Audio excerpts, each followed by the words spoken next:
Hello नमस्कार दोस्तों, आप सभी का मोस्ट वेलकम आपके अपने YouTube channel study in mobile में। आज का जो वीडियो है इसमें हम हरियाणा में स्टेट फाइन आर्ट जो 2022 का थर्ड लेवल का जो पेपर था पीजीटी यानी पोस्ट ग्रेजुएशन टीचर का जो पेपर था उसको हम सोल्व करेंगे, जिसके अंदर कला के 60 क्वेश्चन आए हुए हैं। इससे पहले हमने 2022 का टीजीटी का जो लेवल सेकंड है वो हमने सोल्व कर लिया है। 21 के और 2020 के, 2019 के, 2018 के, 17 के, 16 के जितने पुराने पेपर हुए इससे पहले स्टेट के, वो सभी हमने सोल्व कर रखे हैं। हमारी प्लेलिस्ट में जाकर के आप देख सकते हो, यूट्यूब चैनल पे क्लिक करके देखिएगा। और ये हम कर रहे हैं 2022 का लेवल 3 पीजीटी का, जिसके अंदर कला के 60 क्वेश्चन आए हुए हैं दोस्तों। और अभी हम इसके बाद हम 2023 का करेंगे दोस्तों। और जैसा कि आप सभी को पता है, हरियाणा के अंदर स्टेट का जो अभी एग्ज़ाम होना था 8 दिसंबर को, वो थोड़ा पोस्टपोन कर दिया गया है। तो उसमें लगभग जो आपको 1 मंथ का टाइम एक्स्ट्रा मिल गया, तो आप 1 महीने के अंदर और भी अपनी तैयारी को बेहतर बना सकते हो। और पुराने पेपर देखना इसलिए ज़रूरी है मित्रों कि इसमें क्या है, बहुत सारे क्वेश्चन रिपीट होते हैं। अब कई बच्चों के कमेंट आ रहे थे मेरे पास, सर आप 2023 का कराइए, तो भाई कंटिन्यू करा रहा हूँ, इसके बाद मैं 2023 वाला ही कराऊंगा। तो बोल रहे थे देखिएगा 2023 का ना सर का लेवल चेंज हो गया था, रिपीट नहीं हुआ। 2023 का मैंने पेपर उठा के देखा है, अभी मेरे पास किसी बच्चे ने भेजा, तो उसमें देखा 40% रिपीट है। और मैं आपको सबूत के साथ बताऊंगा कैसे रिपीट हुए हैं वो क्वेश्चन, वो भी आपको कराऊँ। इसलिए पुराने पेपर ज़रूर देखें, इसमें बहुत सारे क्वेश्चन है जो रिपीट होते रहते हैं। तो चलिए आज का जो इस पेपर है इसका पहला क्वेश्चन देखिएगा। वह राजस्थानी कलाकार जिसके चित्र ग्रामीण जनजीवन से सरोबार रहे हैं। तो ग्रामीण दृश्य जीवन के जो चित्र बनाए हैं, ये क्वेश्चन रिपीट हो चुका है दोस्तों। स्टेट के अंदर 3 बार आ चुका है, ये क्वेश्चन तीसरी बार आया है। बोर सिंह शेखावत। अगला क्वेश्चन देखिएगा। रंगत के हल्केपन और गहरेपन का द्योतक है क्या कहलाता है। तो ये क्वेश्चन भी रिपीट हो चुका है। तान कहलाती है, यानी रंग जो है वो हल्का गहरा लगाते हैं। और पोत आपको पता ही है, धरातल का गुण, ये क्वेश्चन भी आते हैं। अगला क्वेश्चन देखिएगा। किस अंग्रेजी कला समीक्षक ने हैंडबुक ऑफ इंडियन आर्ट प्रकाशित करी है। ईवी अवेल की पुस्तक के बारे में क्वेश्चन तो बार बार आ रहे हैं। स्टेट के जो भी एग्जाम में देखोगे ना आप, सभी के अंदर 1-2 क्वेश्चन पुस्तक के पूछते हैं। और मैंने पुस्तकों के ऊपर वीडियो बनाया हुआ है, आप देख लेना। और या फिर मेरा कंपनी शैली सर्च कर लेना, कंपनी शैली स्टडी इन मोबाइल चैनल पे, और उसके अंदर देखोगे तो मैंने बुकों के बारे में सारे कुछ बताए हुए हैं। अगला क्वेश्चन देखिएगा। अर्थुना मंदिर समूह है किस जिले में है। तो अर्थुना के मंदिर कहाँ है दोस्तों, बांसवाड़ा जिले। ये क्वेश्चन भी रिपीट है, मिलान वाला क्वेश्चन आया था स्टेट के अंदर, उसके अंदर ये दिया हुआ था। अशोक स्तंभ कहाँ है, तो पुरातात्विक संग्रहालय सारनाथ के अंदर है। और ये अशोक स्तंभ के बारे में 3-4 क्वेश्चन आते हैं। अशोक स्तंभ जो है, इसमें सिंह स्तंभ जिसको राष्ट्रीय चिन्ह के रूप में स्वीकार किया गया है, ये भी पूछते हैं। किसने बनाया, ये भी पूछते हैं ना, किसके काल में बनाया, मौर्य काल में। तो ये कहाँ पर है, पुरातात्विक संग्रहालय के अंदर। अगला क्वेश्चन देखिएगा। सुल्तानगंज से प्राप्त दोस्तों गुप्त काल की जो बुद्ध की ताम्र प्रतिमा है, इसकी भंगिमा क्या है, इसकी जो मुद्रा जो है वो क्या है दोस्तों। तो इसकी जो क्वेश्चन राइट आंसर हो जाएगा वो क्या हो जाएगा, अभय मुद्रा के अंदर जो है वो प्राप्त हुई है। और सारनाथ से जो मिली है वो क्या है, वो धर्मचक्र प्रवर्तन है मुद्रा के अंदर, याद रख लेना। सारनाथ से प्राप्त किसकी है दोस्तों, धर्मचक्र प्रवर्तन की। और सुल्तानगंज से जो मिली है वो क्या है, अभय मुद्रा में। अगला क्वेश्चन देखिएगा। वर्ण जो शुद्धता, शांति, एकता, उज्ज्वलता और सत्यता का जो है दर्शाता है या प्रतीक है, इस क्वेश्चन का राइट आंसर हो जाएगा सफ़ेद रंग। ये क्वेश्चन भी आया हुआ है। गोल डिब्बे, बोतल, बेलन और गिलास किसके अंतर्गत आते हैं दोस्तों। तो ये बेलनाकार है ना, क्या आते हैं, बेलनाकार होते हैं ना। जैसे घनाकार है, कोई चौरस आकृति, ये घन हो जाएगा। बेलनाकार यानी कोई गोल आकृति अगर है तो ये बेलनाकार के अंदर आ जाएगी, है ना। वर्तुलाकार यानी इस प्रकार जो है वर्त के रूप में वो वर्तुलाकार आ जाएगी। अनुअंकन क्या कहलाता है, वह बताया था आपको। अंकन, रेखांकन, जैसे पॉइंट से पॉइंट पॉइंट मिलाते हैं, अनुअंकन हो जाता है ना। तो यहाँ पर बेलनाकार, बोतल हो गया, बेलन हो गया, ग्लास हो गया, क्या गोल रूप में है, तो ये बेलनाकार आकृति आ जाएगी। अगला क्वेश्चन देखिएगा। तांत्रिक कलाकार के रूप में कौन चर्चित है। ये क्वेश्चन भी रिपीट हो चुका है बहुत बार। GR संतोष, गुलाम रसूल शेख संतोष। अगला क्वेश्चन देखिएगा।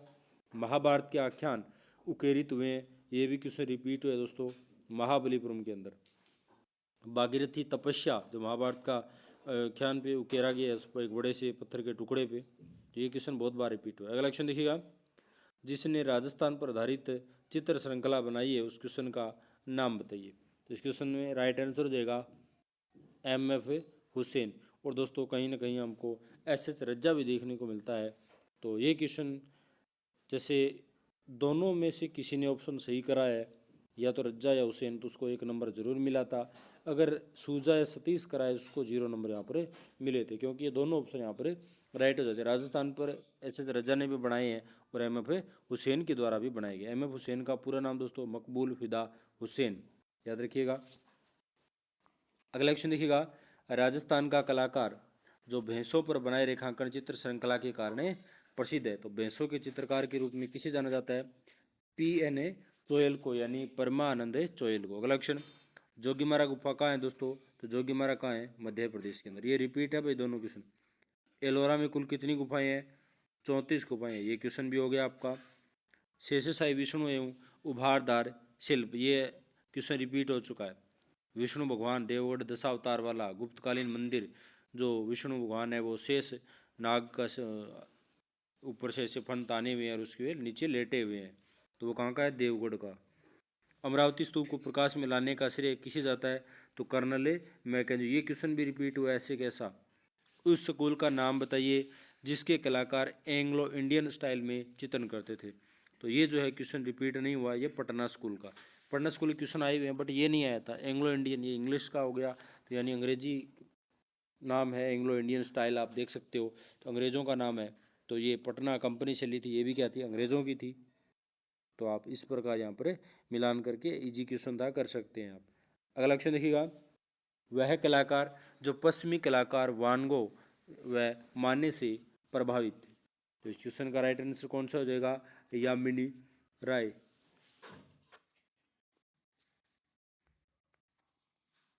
ये क्वेश्चन भी आया है दोस्तों, वानगो से प्रभावित यामिनी राय के बारे में पूछ चुके हैं। लोमस ऋषि गुफा, ये किसकी है दोस्तों? ये मौर्य काल के अंदर है, ठीक है, मौर्यकालीन है। किसने DD देवलालीकर से दृश्य चित्रण में प्रशिक्षण प्राप्त करा था? दोस्तों NS बेंद्रे जो थे, उन्होंने DD देवलालीकर से दृश्य चित्रण के अंदर जो है वो शिक्षा हासिल करी थी। अगला क्वेश्चन देखिएगा, मद्रास कला विद्यालय की स्थापना हुई थी। ये क्वेश्चन भी रिपीट हुआ है 1850 के अंदर। अमृता शेरगिल का जन्म दोस्तों 30 जनवरी 1913 को था, हंगेरियन, ठीक है, अमृता शेरगिल के। अगला क्वेश्चन, कलाकार जिसने 1928 में 67 वर्ष की आयु में चित्रण प्रारंभ किया, वो कौन थे? तो ये थे दोस्तों रविंद्रनाथ टैगोर। ये क्वेश्चन भी रिपीट हो चुका है भाई। ये जो अमृता शेरगिल वाला पूछा है ना, तो ये आप याद रख लेना। एक तो यामिनी राय, यामिनी राय, और एक आपकी अमृता शेरगिल। ये दो जो कलाकार है ना, इनके बारे में आप अच्छे से पढ़ लेना। इनके जन्म स्थान के बारे में भी दोनों के पूछते रहते हैं, तो अब की बार हो सकता है यामिनी राय के बारे में पूछ ले। इन दोनों के बारे में आपको 2 से 3 क्वेश्चन एग्जाम में ज़रूर मिलेंगे। ये आप लिख लो या स्क्रीनशॉट ले लो, जिस दिन पेपर दो आप ये ध्यान रख लेना। अमृता शेरगिल और यामिनी राय, इनका जन्म कहाँ हुआ, किस माध्यम में काम करा, किससे प्रभावित थे, लोक कला से थे, है ना, कौन कौन सी पेंटिंग बनाई है, श्रृंखला बनाई है, इनका जन्म कब और कहाँ हुआ है, तो ये सारी चीज़ें आप याद रख लेना अमृता शेरगिल और यामिनी राय के बारे में। वेरी वेरी इंपॉर्टेंट आज स्टेट के लिए। अगला क्वेश्चन देखिएगा, बंगाल के पाल वंश के प्रथम संस्थापक कौन थे दोस्तों? तो बंगाल के पाल वंश के प्रथम संस्थापक कौन थे? राजा गोपाल पाल। अगला क्वेश्चन देखिएगा, सन 1921 में किसने हड़प्पा टिल्ले की खुदाई का कार्य प्रारंभ करा था? तो ये करा था दयाराम साहिनी ने। अगला क्वेश्चन देखेंगे, अलवार और उनियारा शैलियाँ किसके अंतर्गत आती है दोस्तों? ये ढूंढाड़ शैली के अंतर्गत आती है, अलवारा उनियारा। ये क्वेश्चन भी रिपीट हुआ है। उस जगह का नाम बताइए जिसका प्राचीन नाम दोस्तों ऋषिपतम या मृगदाव यानी हिरणों का जंगल जो कहा जाता था, तो वो वर्तमान में क्या कहलाता है? सारनाथ। कलेक्शन देखिएगा, गांधार शैली में उकेरे हुए जो खड़े हुए बोधिसत्व है जो है वो दोस्तों, वो कहाँ संग्रहित है? बोस्टन म्यूजियम यूएस में। कहाँ है? बोस्टन म्यूजियम यूएसए के अंदर है दोस्तों। ये क्वेश्चन DSSB के अंदर भी कई बार पूछा जा चुका है। अगला क्वेश्चन देखिएगा, किसने सन 1558 से लेकर 1605 तक आगरा, फतेहपुर सिकरी और लाहौर में चित्रशालाएँ स्थापित करी दोस्तों? ये करी थी अकबर ने। ये मैंने बहुत बार अपने यूट्यूब पे जो क्वेश्चन प्रैक्टिस कराए हैं उसके अंदर बता चुका हूँ मैं। अगला क्वेश्चन देखेंगे, वह स्थान जो हर्ष माता मंदिर और चांद बावड़ी के लिए प्रसिद्ध है दोस्तों, तो चांद बावड़ी कहाँ पर है? आभानेरी दौसा के अंदर। कहाँ है? आभानेरी, ये कहाँ पर पड़ता है? दौसा के अंदर दोस्तों। अगला क्वेश्चन देखिएगा, लाल रंग नहीं दर्शाता है लाल रंग क्या नहीं दर्शाता है? देखो लाल रंग जो है वो आप सभी को पता है दोस्तों, क्रोध का प्रतीक होता है, उत्तेजना का है ना। और इसके अब देखो घृणा जो है वो लाल रंग नहीं दर्शाता, और प्रसन्नता जो है वो लाल रंग भी कहीं ना कहीं नहीं दर्शाता है, और क्रोध है तो प्रसन्नता नहीं, और अगर बात करें प्रेम प्रतीक के रूप में तो प्रसन्नता आप बोल सकते हैं। बट इस क्वेश्चन का जो राइट आंसर है वो स्टेट के द्वारा माना गया है, तो वो था प्रसन्नता। अगला क्वेश्चन देखिएगा, एकता का उद्देश्य है। एकता का उद्देश्य क्या है दोस्तों? संयोजन में एक रूपता लाना। संयोजन के अंदर क्या है? एक रूपता लाना। संयोजन के जो सिद्धांत है उनमें एक रूपता लाना है ना, सम्मान लाना, एकता का मतलब। अगला क्वेश्चन देखिएगा, पार्वती मंदिर, लक्ष्मण मंदिर, विश्वनाथ मंदिर और पार्श्वनाथ मंदिर। तो ये क्वेश्चन बार बार एग्जाम में आ रहे हैं, तो ये खजुराहो के अंदर है। ऐसा नहीं आया है क्वेश्चन कि सर ये कैसे रिपीट हो गया, आपने बोल दिया। अरे भाई ऐसा तो पूछा था कि लक्ष्मण मंदिर कहाँ है? खजुराहो में, ये पूछा हुआ है। पार्श्वनाथ मंदिर भी पूछा हुआ है। खजुराहो का सबसे बड़ा मंदिर लक्ष्मण मंदिर, ऐसे पूछ लिया तो ये पूछे तो है ना। तो लक्ष्मण मंदिर खजुराहो इतना तो पता चल गया ना, एक से पता चल गया तो सारे वहाँ हो गए। किस कला इतिहासकार ने सन 1876 में बरहूत की खुदाई कराई थी दोस्तों? तो ये बरहूत की खुदाई करने वाले थे अलेक्जेंडर कनिंगम। अगला क्वेश्चन, कलाकार को पद्मश्री 1968 में, पद्म भूषण 1973 में और पद्म विभूषण 1991 में मिला था।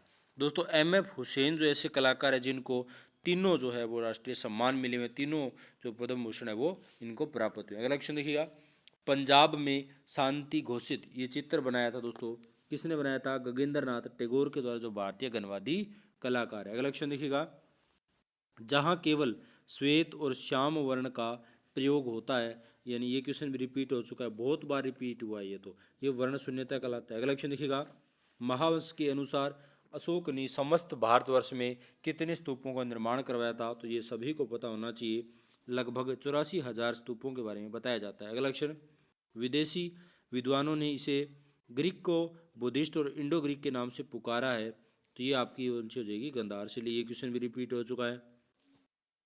कामसूत्र के मध्य लिखा गया है, तो कामसूत्र का जो समय पूछे दोस्तों, जो चौथी शताब्दी से लेकर के दूसरी शताब्दी के बीच में, यानी 400 ईसा पूर्वी से 200 ईसा पूर्व तक।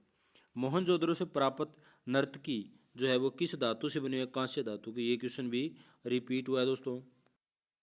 अगला क्वेश्चन देखिएगा, सर्जन प्रक्रिया का सही क्रम चुनिएगा। सर्जन जो करना, निर्माण करना, उसका सही क्या होता है? पहले किसी चीज़ का निरीक्षण करना, फिर उसकी अनुभूति करना, फिर उसकी हम कल्पना करते हैं कि किस प्रकार बनाएंगे, उसके बाद में क्या कर देते हैं? अभिव्यक्ति कर देते हैं, बना देते हैं। अगला क्वेश्चन देखिएगा, कला इतिहासकार विसेंट स्मिथ ने बाघ गुफाओं की चित्रकारी का समय क्या बताया? 626 से 628 ईस्वी। ये भी मेरा क्वेश्चन कराया हुआ है दोस्तों। अगला क्वेश्चन, सीधी पड़ी अथवा क्षैतिज रेखाएं भाव उत्पन्न करती है, वो सीधी पड़ी हुई रेखा है वो क्या है? शांति यानी मौन है, ठीक है। चित्र या चित्रकला को कला में सबसे ऊंचा स्थान किसे दिया गया है दोस्तों?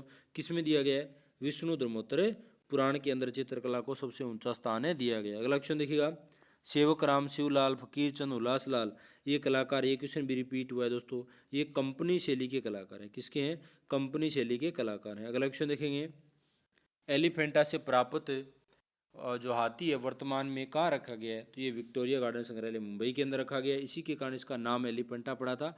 पुर्तगालियों के द्वारा ये नाम दिया गया दोस्तों एलिफेंटा, क्योंकि जब पुर्तगाली व्यापार करने भारत में आते थे तो समुद्र, जो मुंबई इधर समुद्र जो लगता है दोस्तों, धारापुरी टापू था, तो वहाँ पर समुद्र जहाज़ों से आते थे व्यापार करने के लिए। तब आए तो उन्हें क्या है, वहाँ से बहुत बड़ा पत्थर का एक हाथी मिला था, एलिफेंट जिसे इंग्लिश में कहते हैं, तो उसी के आधार पर उन्होंने इसका नाम एलिफेंटा रख दिया था। अगला क्वेश्चन देखिएगा, रंगों तथा तुलिका के प्रयोग से कलात्मक जो है वो क्या कहते हैं? वर्णिका भंग होती है, जिसमें रंगों का इस्तेमाल होता है। वह स्तूप मध्य प्रदेश के रायसेन जिले में स्थित है दोस्तों, ये क्वेश्चन भी रिपीट हो चुका है। सांची, बंगाल, बिहार और नेपाल किस शैली के प्रमुख केंद्र है? ये भी क्वेश्चन रिपीट हुआ है, पाल शैली के। एलिफेंटा का दूसरा नाम क्या है? मैं बार बार बता चुका हूँ, धारापुरी टापू था। अमरावती स्तूप कहाँ है दोस्तों? दक्षिण भारत में, और नील मैकेंजी ने इसकी खोज करी, ये बता चुका हूँ। चित्रकार होने के साथ साथ कलाकार और एक कहानीकार भी थे, तो वो थे दोस्तों राम कुमार। ये क्वेश्चन रिपीट हुआ है, ये क्वेश्चन क्या है? रिपीट हुआ है। यूपी टीजीटी के अंदर बहुत बार क्वेश्चन आया हुआ है ये वाला, वहाँ से ये क्वेश्चन उठा हुआ है। मैं कहने का मतलब ये हो गया कि आप पुराने पेपर पढ़ो ना, तो वहीं से आपका स्टेट क्लियर हो सकता है सब्जेक्ट के अंदर। अगला क्वेश्चन देखिएगा, द्विआयामी तल पर त्रिआयामी प्रभाव देने के लिए क्या जरूरी है दोस्तों? तो छाया प्रकाश जरूरी है ना, परिप्रेक्ष्य जिसे कहते हैं। ये क्वेश्चन भी रिपीट हो चुका है कम से कम 3 से 4 बार। अगला क्वेश्चन देखिएगा, ट्रिम्फ ऑफ लेबर शिल्प किसने बनाया था? तो ये देवी प्रसाद राय चौधरी ने। ये भी क्वेश्चन रिपीट हुआ है। महिला कलाकार रुखिम बानो, साइफा बानो और नादिरा बानो किस मुगल सम्राट कार्यकाल में क्या हुआ बेटा कार्यरत थी? तो इस क्वेश्चन का राइट आंसर हो गया भाई जहांगीर। क्या हो गया? जहांगीर। अगला क्वेश्चन देखिएगा, किसका शासनकाल मेवाड़ के इतिहास में कला का स्वर्ण युग कहा गया? यानी किसके शासनकाल में दोस्तों मेवाड़ के इतिहास में कला का स्वर्ण युग कहा गया? तो इस क्वेश्चन का राइट आंसर हो जाएगा महाराणा कुंभा। अगला क्वेश्चन देखिएगा, संयोजन के सिद्धांत के अंतर्गत नहीं आता है। संयोजन के सिद्धांत के अंतर्गत क्या नहीं आता? रेखा। रेखा क्या कला के तत्वों के अंतर्गत है आती है। अगला क्वेश्चन देखिएगा, किशनगढ़ स्कूल में निहाल चंद किसके काल में दरबारी चित्रकार थे दोस्तों? तो ये निहाल चंद किशनगढ़ वाला। ये क्वेश्चन भी बहुत बार बता चुका हूँ, ये क्वेश्चन भी रिपीट हुआ है। वो कौन से थे? सावंत सिंह। ठीक है। अगला क्वेश्चन, किसने अजंता की प्रतिकृति बनाने में लेडी हेरिंगम की सहायता करी दोस्तों? अजंता जो चित्र कृतियाँ बनाने, जो अजंता के अंदर गुफा चित्र हैं जो बने हुए हैं बौद्ध धर्म से, उनकी प्रतिलिपियाँ बनाने के लिए कई कलाकार वहाँ गए थे, जिसमें असित कुमार हलदार और नंदलाल बोस दोनों लेडी हेरिंगम के नेतृत्व के अंदर वहाँ पर प्रतिलिपियाँ बनाने गए थे। तो यहाँ पर दोनों ऑप्शन आपके राइट हो जाएंगे। अगर इन दोनों में से किसी ने करा था तो उसको 1 नंबर जरूर मिला था। अगर नीचे वाले दोनों टिक करे हैं तो उनको नंबर यहाँ पर 0 दिया गया था। ठीक है। तो ये आपके हो गए 60 क्वेश्चन जो एचटेट 2022 पीजीटी के अंदर आए हुए। और इसी के बाद हम अगला नेक्स्ट पेपर जल्दी अपलोड करेंगे 2023 का टीजीटी का। और उसके बाद दोस्तों मैं एक चीज़ और बताना चाहूँगा, आज स्टेट के लिए दोस्तों हम एक मैराथन क्लास करेंगे जिसके अंदर लगभग जो है 1000 क्वेश्चन कवर करने वाले हैं। लाइव क्लास लेंगे तो उसके अंदर 1000 क्वेश्चन ऐसे कराऊंगा जो आपका स्टेट के अंदर दोस्तों 60 से 70% क्वेश्चन आपको देखने को मिलेंगे। तो वो जल्द ही अगले संडे तक हम जो है कराने वाले हैं।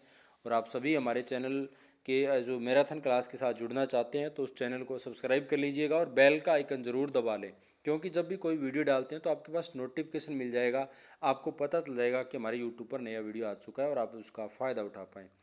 और अपने दोस्तों के साथ भी शेयर करें। वीडियो अच्छा लगा लाइक करें और कमेंट करके अपनी राय ज़रूर दें। धन्यवाद।